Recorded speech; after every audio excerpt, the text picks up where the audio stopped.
तो चलिए बच्चों, आज हम बात करने वाले हैं रिफ्रैक्शन की। रिफ्लेक्शन की बात हो चुकी है, अब हम रिफ्रैक्शन के ऊपर आएंगे। लेकिन ध्यान रहे, रिफ्रैक्शन इससे पहले मैं आपको समझाऊं क्या होता है, कुछ बातें हमें जानना जरूरी है। कौन कौन सी? सबसे पहली मैं आपको डेंसिटी के बारे में बता दूं। डेंसिटी, ये नाम सुना है आपने? डेंसिटी नहीं सुना है? वैसे हो सकता है कुछ बच्चों ने सुना भी हो। अगर आपने नहीं भी सुना है तो समझ लो कि डेंसिटी का मतलब क्या है। मान लेते हैं यहां पर बहुत सारे पार्टिकल है, ठीक है, बहुत सारे पार्टिकल यहां पर भरे हुए हैं। अभी कितने पार्टिकल भरे हैं मुझे नहीं पता। मान लेता हूं इन सभी पार्टिकल्स का अगर मैं वजन नापता हूं तो ये वजन लगभग लगभग 10 केजी है। ठीक है, यहां पर 10 किलो पार्टिकल भरे हुए हैं, 10 केजी मटेरियल भरा हुआ है। छोटे छोटे पार्टिकल से मिलकर ये पूरा मटेरियल बना हुआ है और ये पूरा मटेरियल कितने मास का है? 10 केजी मास का है। और ये भी मान लेता हूं कि इस पूरी जगह का जो वॉल्यूम है वो लगभग कितना है? 10 मीटर क्यूब है। वॉल्यूम समझते हो ना? वॉल्यूम का मतलब है स्पेस, जगह। ये पूरी जगह कितनी मान रहा हूं बेटा? 10 मीटर क्यूब की मान रहा हूं। तो 10 मीटर क्यूब जगह में 10 केजी मटेरियल भरा हुआ है। और मटेरियल या कोई भी मैटर, आपको पता है ना, छोटे छोटे पार्टिकल से मिलकर बना होता है, इसलिए मैंने यहां पर बहुत सारे पार्टिकल दिखा दिए। ठीक है, तो 10 केजी मटेरियल भरा हुआ है 10 मीटर क्यूब जगह में, ये मुझे बताया जा रहा है। लेकिन मैं यहां पर एक बात कहता हूं, मुझे पूरी जगह में इंटरेस्ट नहीं है। मुझे पूरे 10 मीटर क्यूब जगह में कितना मटेरियल भरा है इसमें कोई इंटरेस्ट नहीं है। मैं तो आपसे कहता हूं भैया एक बात बताओ कि सिर्फ 1 मीटर क्यूब जगह ले लूं, अगर सिर्फ 1 मीटर क्यूब जगह ले लूं तो उसमें कितना मटेरियल भरा है ये बता दो। तो ये बात तो हम सिंपल मैथमेटिक्स लगाकर बता सकते हैं कि अगर 10 मीटर क्यूब जगह में 10 मीटर क्यूब जगह में 10 केजी मटेरियल भरा है तो बोलो 1 मीटर क्यूब जगह में कितना मटेरियल भरा होगा? 1 केजी। बात समझ में आ रही है? इसी को डेंसिटी कहते हैं बेटा। डेंसिटी का मतलब है कि 1 मीटर क्यूब जगह में कितना मास प्रेजेंट है, उसी को डेंसिटी कहते हैं। ठीक है ना?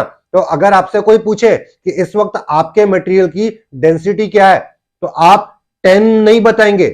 वैसे 10 केजी मास मौजूद है, पूरी जगह पे 10 केजी मास प्रेजेंट है, मगर आपकी डेंसिटी 10 नहीं होगी।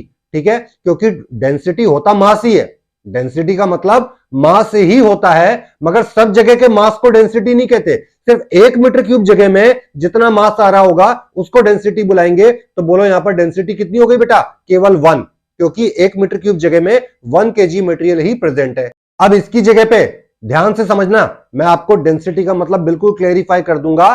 ठीक है, अभी मान लेते हैं कि कुछ मटेरियल मेरे पास यहां पर है और कुछ मटेरियल मेरे पास यहां पर है। ठीक है, अभी दोनों जगह पर आपको क्या दिख रहा है? दोनों जगह पे आपको कुछ पार्टिकल्स नजर आ रहे हैं यहां पर भी, और कुछ पार्टिकल्स नजर आ रहे हैं यहां पर भी। ठीक है, अभी मान लेता हूं कि ये जो जगह है इसकी डेंसिटी ज्यादा है, इसकी डेंसिटी ज्यादा है। इसका मतलब 1 मीटर क्यूब जगह में यहां पर बहुत ज्यादा पार्टिकल प्रेजेंट है। ठीक है ना? 1 मीटर क्यूब जगह में बहुत ज्यादा पार्टिकल प्रेजेंट है और यहां पर डेंसिटी कम है। क्यों? क्योंकि यहां पर 1 मीटर क्यूब जगह में बहुत कम पार्टिकल प्रेजेंट है। मैं दोनों जगह पर क्या कर रहा हूं? सिर्फ 1-1 मीटर क्यूब जगह पर देख रहा हूं कि 1 मीटर क्यूब जगह में दोनों तरफ कितने कितने पार्टिकल मौजूद है। तो मुझे यहां पर 1 मीटर क्यूब जगह में बहुत ज्यादा पार्टिकल दिखाई दे रहे हैं और यहां पर 1 मीटर क्यूब जगह में बहुत कम पार्टिकल दिखाई दे रहे हैं। तो मैं क्या बोलूंगा? यहां पर डेंसिटी ज्यादा है और यहां पर डेंसिटी कम है।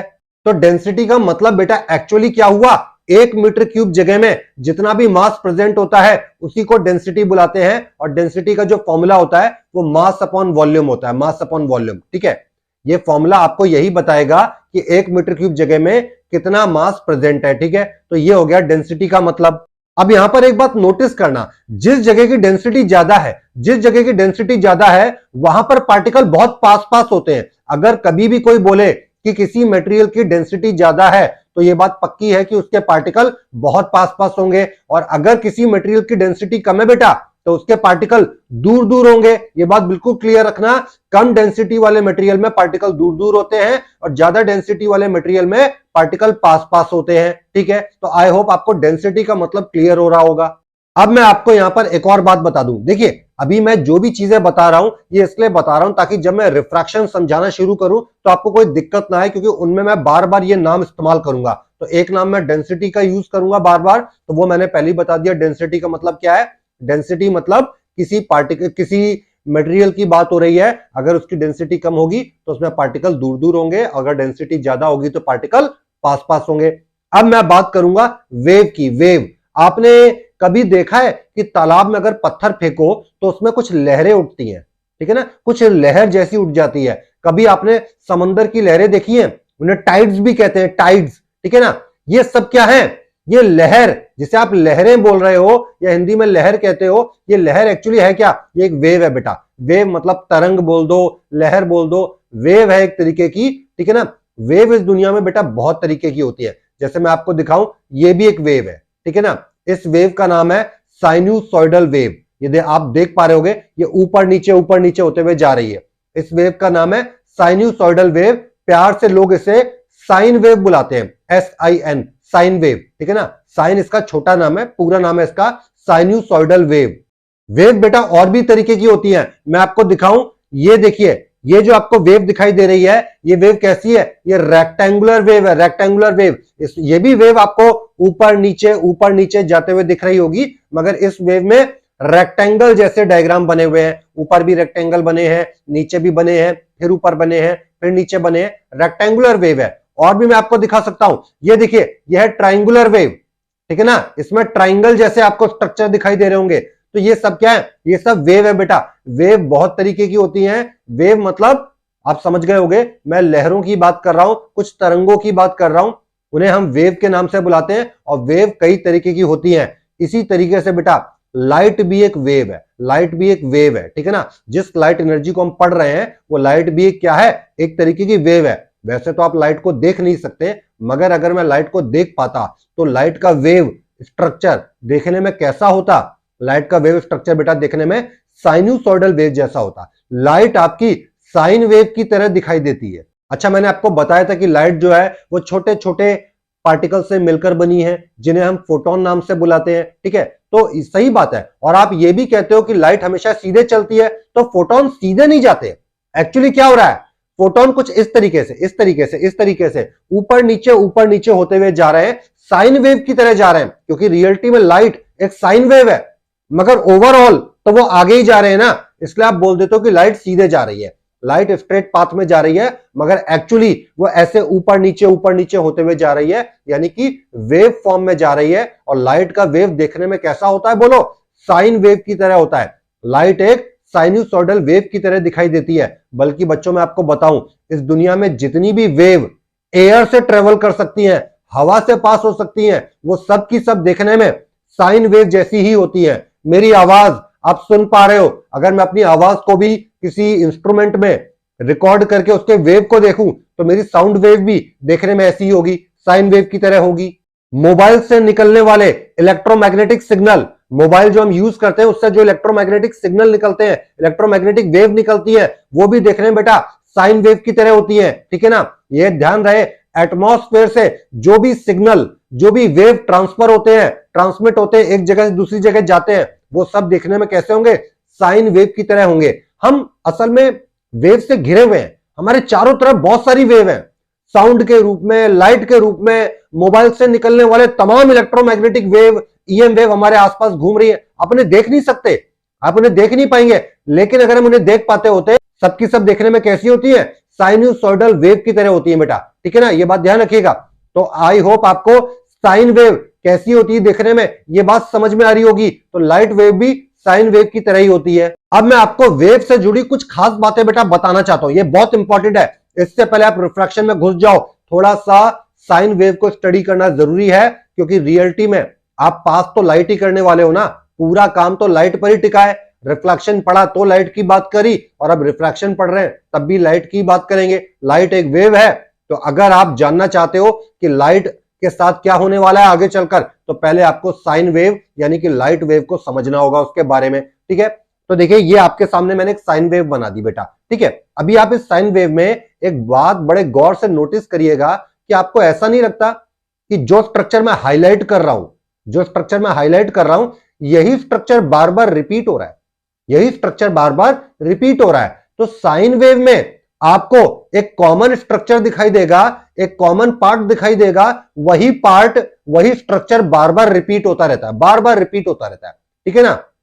अब ये जो एक स्ट्रक्चर बार बार रिपीट हो रहा है, इसको हम बुलाते हैं वन साइकिल। वन साइकिल, ये हमारे वेव की, ये हमारी पूरी साइन वेव की सिर्फ एक साइकिल है। तो आप इसे एक सिंगल वेव साइकिल बुला सकते हो, ये एक वेव साइकिल है। और अगर आप इस वेव साइकिल में भी नोटिस करें तो इसमें एक पॉजिटिव पार्ट है और एक नेगेटिव पार्ट है।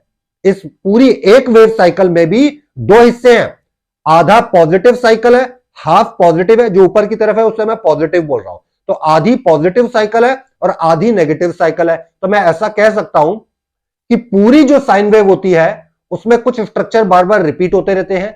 उस रिपीटिंग स्ट्रक्चर को हम क्या बुलाते हैं? एक वेव साइकिल बुलाते हैं। और एक वेव साइकिल में हाफ पॉजिटिव साइकिल होती है और हाफ नेगेटिव साइकिल होती है। ठीक है, ध्यान रखते चलना बिल्कुल एक एक बात को, एक पॉइंट भी अगर चूक गया, बड़े कोर और टेक्निकल कॉन्सेप्ट बता रहा हूं, ये सारी बातें बेटा सीनियर क्लास में बताई जाएंगी आपको। टिल 8 तक ये बातें करी नहीं जाएंगी, बिल्कुल ध्यान से समझ लेना, एक एक फंडे क्लियर हो जाएंगे। तो एक वेव साइकिल में आधी पॉजिटिव साइकिल है, आधी नेगेटिव साइकिल है। ठीक है, अभी यही वेव साइकिल बार बार रिपीट हो रही है। तो मान के चलो मैंने बोल दिया कि लगभग मैं 1 सेकंड का समय ले लेता हूं, 1 सेकंड में इसी तरीके का पैटर्न 10 बार रिपीट हो गया, 10 बार रिपीट हो गया, इसी तरीके का पैटर्न 10 बार रिपीट हो गया। तो इसी चीज को मैं बुलाऊंगा फ्रीक्वेंसी। समझ लेना फ्रीक्वेंसी का मतलब क्या है, ये वर्ड बड़ा इंपॉर्टेंट है। फ्रीक्वेंसी, फ्रीक्वेंसी का मतलब है आपकी वेव कितने बार अपने आप को रिपीट कर रही है सिर्फ 1 सेकंड टाइम में, 1 सेकंड में। दुनिया जहान का समय मत बताना। अब ये नहीं है कि कल को कोई बोल दे सर 10 सेकंड में मेरी वेव 50 बार रिपीट कर गई, तो मैं 50 को फ्रीक्वेंसी नहीं बोलूंगा, मैं 50 को फ्रीक्वेंसी नहीं बोलूंगा। फ्रीक्वेंसी का मतलब आपकी वेव का रिपीट करना होता है, मगर सिर्फ 1 सेकंड में वो कितने बार रिपीट हो रही है। तो अगर 10 सेकंड में आपकी वेव 50 टाइम्स रिपीट हो रही है तो मैं 50 को फ्रीक्वेंसी नहीं बोलूंगा। बोलो तो 1 सेकंड में कितने बार हुई? 5 बार। अगर 10 सेकंड में 50 टाइम्स रिपीट हो रही है तो 1 सेकंड में कितने बार रिपीट हुई होगी?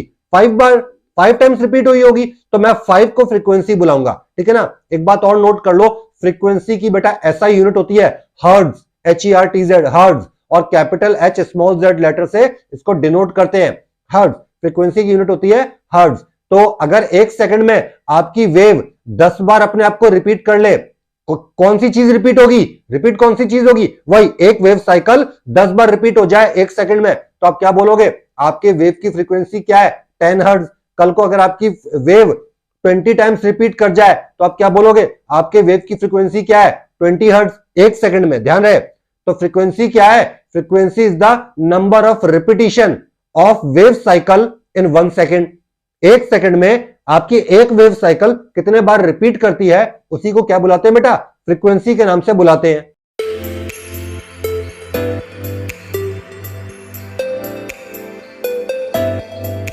अब बात कर ले वेवलेंथ की। वेवलेंथ यानी कि वेव की लंबाई। देखिए, आपको वेव की लंबाई ऐसे नहीं नापनी, क्योंकि आपकी वेव तो बहुत दूर तक गई हुई है। आप कहां तक लंबाई नापते फिरोगे, पता नहीं वो आगे कहां तक जा रही है। तो आपको उसकी लंबाई कैसे नापोगे? वेव की लंबाई कैसे नापेंगे? हम क्या करेंगे बेटा, हम एक वेव साइकिल पकड़ लेते हैं, एक वेव साइकिल, ठीक है ना, जिसमें आधा पॉजिटिव आधा नेगेटिव है। एक वेव साइकिल पकड़ लेते हैं और उस वेव साइकिल की जो दूरी होगी हॉरिजॉन्टल वाली, ये इसे वेवलेंथ बोलेंगे। वेवलेंथ का मतलब क्या है? एक्चुअली वेवलेंथ का मतलब होता है जब आपकी वेव अपनी एक साइकिल कंप्लीट करती है, जब आपकी वेव एक बार अपने आप को रिपीट करती है, सिर्फ एक बार।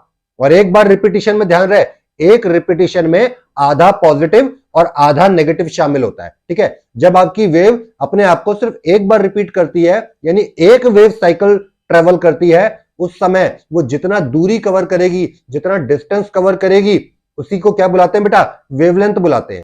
नहीं समझ में आया? एक और एग्जांपल लेके समझता हूं। देखिए, आपकी वेव यहां से चली, ये ऊपर गई, फिर नीचे आई, एक वेव साइकिल कंप्लीट हो गई। अब इस एक वेव साइकिल को कंप्लीट करते वक्त आपकी वेव एक्चुअली चली कितना है, हॉरिजॉन्टल कितना डिस्टेंस मूव कर गई, उसे वेवलेंथ बुला रहे हैं। ठीक है ना। वेवलेंथ का मतलब है how much distance your wave is travelled when completing one cycle. जब आपकी वेव एक साइकिल कंप्लीट करती है तो कितना दूरी कवर कर लेती है, उसे वेवलेंथ बुलाते हैं। ठीक है, तो ध्यान रहे, वेवलेंथ यहां पर बहुत इंपॉर्टेंट चीज है। आगे भी इनकी बार बार बात होती रहेगी, मगर यहां पर इसका बहुत बड़ा इस्तेमाल है। वेवलेंथ को इस सिंबल से डिनोट करते हैं बेटा। ये जो सिंबल आपको दिखाई दे रहा है, ये वेवलेंथ का सिंबल है। इस सिंबल का नाम है लैम्डा।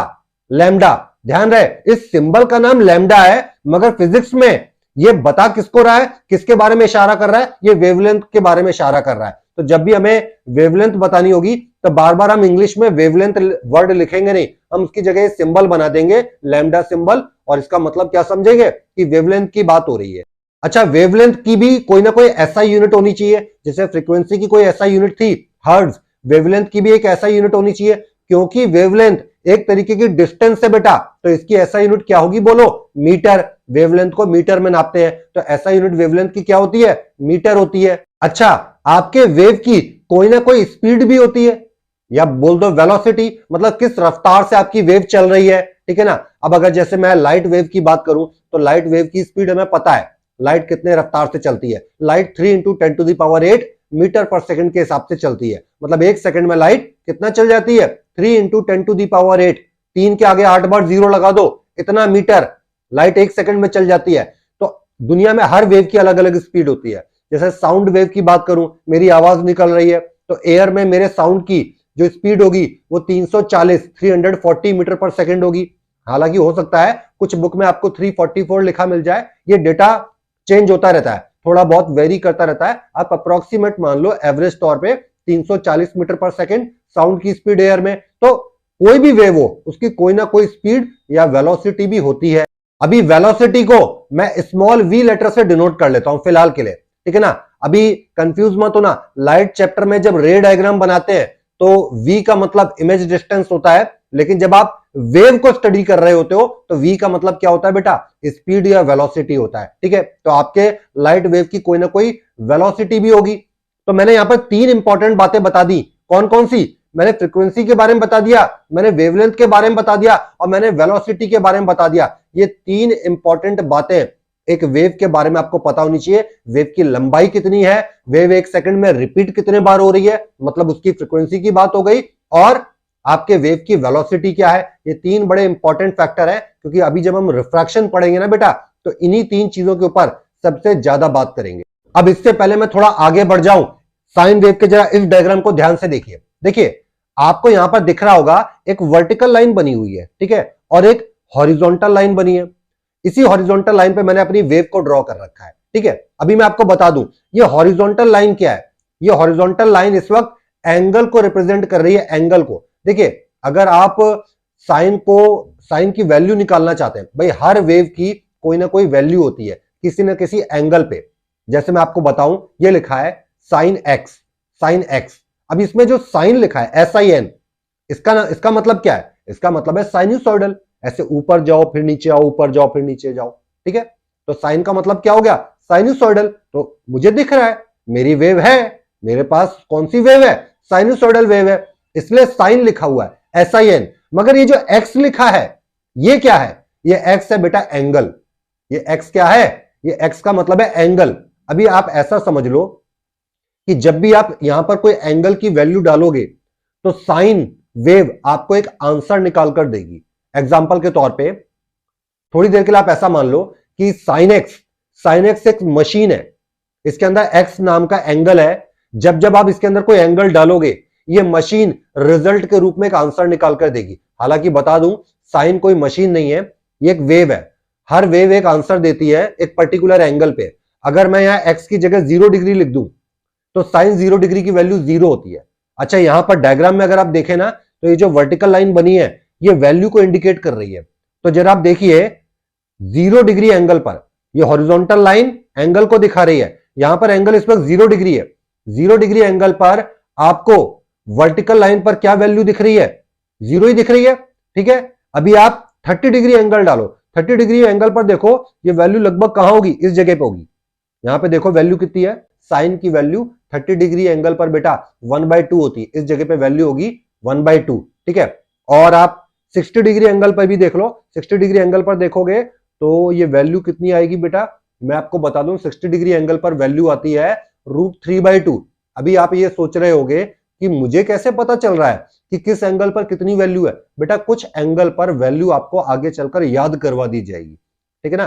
साइन की कुछ एंगल पर वैल्यू हमें याद रहती है, मगर कुछ एंगल्स ऐसे भी हैं जिन पर साइन की वैल्यू हमें पता नहीं होती। उनके लिए एक अलग से टेबल आती है जिसे ट्रिग्नोमेट्रिक टेबल कहते हैं, मगर हम उसकी बात अभी नहीं करेंगे। तो ये जो आपको साइन एक्स दिख रहा है इसमें जब जब आप कोई एंगल डालेंगे तब तब ये आपको एक वैल्यू निकाल कर दे देगा। अगर आपने एंगल 0 डिग्री डाला तो साइन 0 की वैल्यू क्या आएगी 0। तो साइन वेव क्या करेगी, आपको एक आंसर निकाल कर दे देगी और बोल देगी कि भाई 0 डिग्री एंगल पर मेरी वैल्यू 0 होती है, पकड़ो 0 वैल्यू पकड़ लो।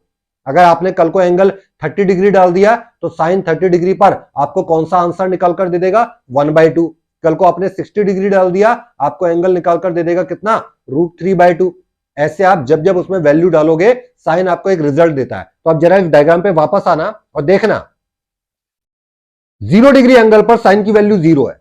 अब आप जैसे जैसे एंगल बढ़ाएंगे 0 से लेकर 90 डिग्री की तरफ बढ़िए, जैसे जैसे एंगल बढ़ाएंगे आप देख पा रहे हैं साइन की वैल्यू बढ़ रही है, साइन की वैल्यू बढ़ रही है। और 90 डिग्री तक आते आते 90 डिग्री पर आते आते आपके साइन की वैल्यू मैक्सिमम हो गई है +1 हो गई है। साइन की वैल्यू मैक्सिमम हो गई है +1। साइन वेव सबसे ज्यादा वैल्यू कितनी दिखाती है +1। +1 से ज्यादा साइन वेव की वैल्यू कभी नहीं हो सकती। और ये वैल्यू कितने एंगल पर होती है बेटा 90 डिग्री एंगल पर आपको मिलेगी। अब अगर आपने 90 डिग्री एंगल से ज्यादा एंगल बढ़ाया तो साइन की वैल्यू गिरने लगेगी, डिक्रीज करने लगेगी, साइन की वैल्यू डिक्रीज करने लगेगी। 180 डिग्री पर आते आते साइन की वैल्यू दोबारा 0 हो जाएगी। अभी आप और एंगल बढ़ाओगे साइन की वैल्यू और डिक्रीज करने लगेगी और डिक्रीज करते करते कहां पर आ जाएगी -1 पर आ जाएगी, -1 पर। साइन की मिनिमम वैल्यू -1 होती है बेटा, ठीक है ना। फिर आप बढ़ाइए, फिर वैल्यू इसकी बढ़ने लगेगी एंगल बढ़ाने पर। तो अभी यहां पर आपको पूरे साइन वेव पर ध्यान नहीं देना है, आपको कितने पे ध्यान देना है 0 डिग्री से 90 डिग्री के बीच में। मैं बताऊंगा कि मैं आगे के एंगल क्यों नहीं देखना चाहता हूं, मैं 0 से 90 डिग्री के एंगल में इंटरेस्टेड रहूं।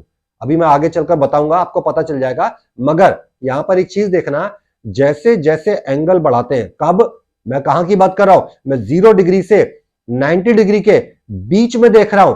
0 डिग्री से 90 डिग्री के बीच में जैसे जैसे मैं एंगल बढ़ाऊंगा साइन की वैल्यू बढ़ेगी, साइन की वैल्यू बढ़ेगी, ठीक है ना। 90 डिग्री से आगे मत जाना, 90 के आगे गए तो वैल्यू कम होने लगेगी। मैं सिर्फ यह देखना चाहता हूं कि साइन की वैल्यू बढ़ कहां पर रही है। 0 डिग्री से 90 डिग्री के बीच में साइन की वैल्यू बढ़ती है, साइन वेव इंक्रीज करता है, ठीक है ना। यह बात ध्यान रखिएगा, आगे चलकर इस कॉन्सेप्ट का मैं यूज करूंगा, मैं बताऊंगा कि साइन की वैल्यू कब इंक्रीज करती है, 0 डिग्री से लेकर 90 डिग्री तक इंक्रीज करती है, ठीक है। अब इनको हटाते हैं। अब बच्चों यहां पर मैं एक बाउंड्री बना लेता हूं, ये एक बाउंड्री है, ठीक है ना। बाउंड्री मैंने बताया था क्या होता है, ऑब्जेक्ट के ऊपर की सरफेस, इसके ऊपर का जो एनवायरमेंट है वो कैसा है, हाई डेंसिटी वाला है। तो आपको दिख रहा है यहां पार्टिकल बहुत पास पास है। और नीचे का जो एनवायरमेंट है वो कैसा है, लो डेंसिटी वाला है, यहां पे पार्टिकल दूर दूर है। तो मैंने बाउंड्री ले ली, ये बाउंड्री क्या कर रही है, आपके पूरे एनवायरमेंट को दो डिफरेंट मीडियम में डिवाइड कर रही है। मीडियम मतलब एनवायरमेंट, ऊपर का मीडियम हाई डेंसिटी का है और नीचे का मीडियम लो डेंसिटी का है, ठीक है। डेंसिटी का मतलब मैं पहले ही बता चुका हूं। अब एक लाइट आती है, नीचे से आ रही है मान लो, और ऊपर की तरफ चली गई, तो अभी क्या होगा बेटा, नीचे डेंसिटी कम थी। भाई देखो लाइट जो है वो क्या है, लाइट एक्चुअली फोटोन है, photon particles, light photon particles से बनी है। तो फोटोन पार्टिकल आ रहे थे कम डेंसिटी वाली जगह से, ठीक है ना, कम डेंसिटी वाली जगह से। इस जगह पर पार्टिकल दूर दूर थे, इस जगह पर पार्टिकल दूर दूर थे। तो अभी जो फोटोन आ रहे होंगे बेटा, उन्हें क्या है, ज्यादा टकराव का सामना नहीं करना पड़ रहा होगा। भाई जो फोटोन पार्टिकल आ रहे हैं लाइट के, डेफिनेटली इस मीडियम में भी तो पार्टिकल मौजूद है, इस मीडियम में भी पार्टिकल मौजूद है। तो आपके लाइट के फोटोन पार्टिकल इस मीडियम के पार्टिकल से टकराएंगे, जाहिर सी बात है टकराएंगे। जब लाइट अंदर आएगी इस मीडियम में तो लाइट के फोटोन पार्टिकल आपके मीडियम के पार्टिकल से टकराएंगे। लेकिन क्योंकि आपके मीडियम की डेंसिटी कम है, पार्टिकल दूर दूर है, ये टकराव थोड़ा कम होगा, ये टकराव थोड़ा कम होगा। मगर जैसे ही लाइट आपकी बाउंड्री को क्रॉस करके हाई डेंसिटी मीडियम में जाएगी, अभी हाई डेंसिटी मीडियम में क्या है, यहां पर भी बहुत सारे पार्टिकल हैं, मगर यहां पर पार्टिकल पास पास हैं। तो अब लाइट के जो फोटोन पार्टिकल्स हैं, जब वो इस हाई डेंसिटी मीडियम में एंटर करेंगे तो उन्हें ज्यादा टकराव का सामना करना पड़ेगा, वो ज्यादा टकराएंगे। क्यों, क्योंकि अब यहां पर बहुत ज्यादा भीड़ इकट्ठा हो गई है, यहां पार्टिकल बहुत ज्यादा पास पास है। तो क्या होता है बेटा, लाइट जब ऐसे मीडियम में एंटर करती है जहां डेंसिटी कम है, तो वहां पर लाइट को टकराव कम सामना करना पड़ेगा, लाइट के फोटोन पार्टिकल कम टकराएंगे। तो जाहिर सी बात है कि लाइट की स्पीड वहां ज्यादा रहेगी, क्योंकि भाई टकराव होता है तो रफ्तार कम हो जाती है। तो अगर कम डेंसिटी वाली जगह में लाइट को कम टकराव का सामना करना पड़ रहा है तो लाइट की स्पीड यहां पर ज्यादा रहेगी। मगर हाई डेंसिटी वाले मीडियम में क्या होगा, जैसी लाइट हाई डेंसिटी मीडियम में एंटर करेगी उसकी रफ्तार, उसकी स्पीड, उसकी वेलोसिटी कम हो जाएगी क्योंकि यहां पर टकराव ज्यादा होने वाला है। अब एक बात समझ लो, जिस मीडियम की डेंसिटी कम होती है, जिस एनवायरमेंट की डेंसिटी कम होती है, उसे हम रेयरर मीडियम बुलाते हैं। रेयरर मीडियम, रेयरर मीडियम का मतलब क्या है? कम डेंसिटी वाला मीडियम। और जिस मीडियम की डेंसिटी ज्यादा होती है उसे हम डेंसर मीडियम बुलाते हैं। डेंसर का मतलब है ज्यादा डेंसिटी वाला मीडियम। तो जब लाइट कम डेंसिटी वाले मीडियम से ट्रेवल होकर हाई डेंसिटी वाले मीडियम में जाती है तो क्या होगा? उसकी रफ्तार कम हो जाएगी क्योंकि वहां जाकर उसको ज्यादा टकराव का सामना करना पड़ेगा। बोलो ये बात समझ में आ रही है? मैं अभी आपको क्या बताना चाह रहा हूं कि लाइट जब एक मीडियम से दूसरे मीडियम में एंटर करती है, एक मीडियम से दूसरे मीडियम में एंटर करती है तो उसकी लाइट की कौन कौन सी प्रॉपर्टी बदल जाती है। पहली बात क्या बदलेगी? वेलोसिटी बदल जाएगी, ठीक है ना। अभी डिपेंड करता है, अगर कम डेंसिटी वाले से ज्यादा डेंसिटी वाली जगह में चले गए हो तो वेलोसिटी कम हो जाएगी क्योंकि वहां टकराव ज्यादा सामना करना पड़ रहा है। मगर अगर कहीं ज्यादा डेंसिटी वाली जगह से आ रहे हो और कम डेंसिटी वाली जगह में घुसोगे तो तुम्हारी रफ्तार बढ़ जाएगी क्योंकि जब ज्यादा वाली डेंसिटी से आ रहे थे, जब तुम ऐसी मीडियम में आ रहे थे जहां पर डेंसिटी ज्यादा है तो वहां टकराव ज्यादा हो रहा था, मतलब पहले ही वहां तुम्हारी वेलोसिटी कम रही होगी। और अब तुम घुस गए ऐसे मीडियम में जहां पर डेंसिटी कम है तो टकराव कम मिलेगा तो रफ्तार बढ़ जाएगी। तो देखिए वेलोसिटी बदलती है जब लाइट एक मीडियम से दूसरे मीडियम में एंटर करती है। अब ज्यादा डेंसिटी वाले मीडियम में एंटर कर जाओगे तो वेलोसिटी गिर जाएगी, कम हो जाएगी, और कम डेंसिटी वाले मीडियम में एंटर करोगे तो वेलोसिटी बढ़ जाएगी, मगर वेलोसिटी बदलेगी जरूर। हां, अब ये एक अलग बात है कि तुम्हारे नीचे का भी मीडियम और ऊपर का भी मीडियम दोनों सेम डेंसिटी के हैं तो फिर आप ये नहीं बोलोगे कि मेरी लाइट एक मीडियम से दूसरे मीडियम में एंटर कर रही है, क्योंकि जब दोनों मीडियम की डेंसिटी सेम होती है तो उन दोनों मीडियम को दो डिफरेंट मीडियम नहीं मानते। तो फिर आप क्या बोलोगे? सेम मीडियम है। तो जब मीडियम बदला ही नहीं है तो फिर यहां से इधर चले जाओ चाहे यहां से इधर चले जाओ, कोई फर्क नहीं पड़ता, आपकी वेलोसिटी बदलेगी नहीं। वेलोसिटी कब बदलती है? आपके पास देखिए, आपकी बाउंड्री का काम ही क्या था? आपकी बाउंड्री काम क्या कर रही थी? आपकी बाउंड्री ऊपर के मीडियम और नीचे के मीडियम को अलग अलग कर रही थी, यानी कि ये बता रही थी कि भाई ऊपर अलग मीडियम है, नीचे अलग मीडियम है। तो एक डिफरेंट मीडियम से एक दूसरे डिफरेंट मीडियम में जाओगे, लाइट अगर जाती है तो उसकी वेलोसिटी बदल जाएगी। अच्छा, और क्या बदलेगा? वेलोसिटी के साथ साथ वेवलेंथ बदल जाती है। आपके वेव की, आपकी लाइट वेव की वेवलेंथ बदल जाएगी। अगर वेलोसिटी गिर रही है तो वेवलेंथ भी गिरती है। अच्छा, मैं आपको बता दूं कि वेवलेंथ जो है वो कलर पे डिपेंड करती है। कि आपको यह बात पता है कि लाइट 7 कलर का कॉम्बिनेशन है, लाइट 7 रंगों को मिलाकर बनी है। देखिए, सन से जो लाइट आती है, सनलाइट, उसके अंदर बेटा 7 कलर्स मौजूद है, 7 रंग उसके अंदर प्रेजेंट है, ठीक है ना। कौन कौन से?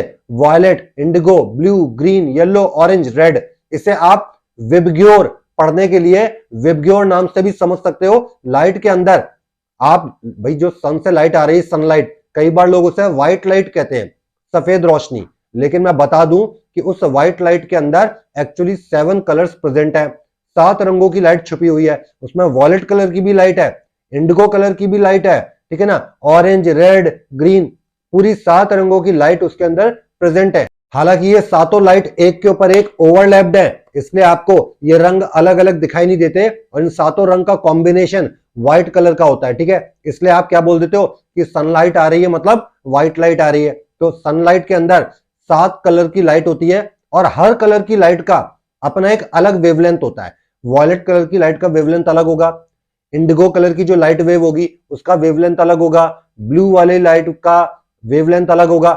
हर लाइट का, हर कलर की लाइट का वेवलेंथ अलग अलग होता है, ठीक है ना। तो अगर कोई आपसे बोले कि मैं डिफरेंट कलर की लाइट ले रहा हूं तो समझ जाना वो डिफरेंट वेवलेंथ की लाइट ले रहा है। हर कलर की लाइट का अपना एक अलग वेवलेंथ होता है। अच्छा, मैं आपको यह भी बता दूं कि ये जो 7 कलर की लाइट है इनमें सबसे कम वेवलेंथ किसकी है? वॉयलेट कलर की लाइट की वेवलेंथ सबसे कम होती है और सबसे ज्यादा होती है रेड कलर की लाइट की, ठीक है ना।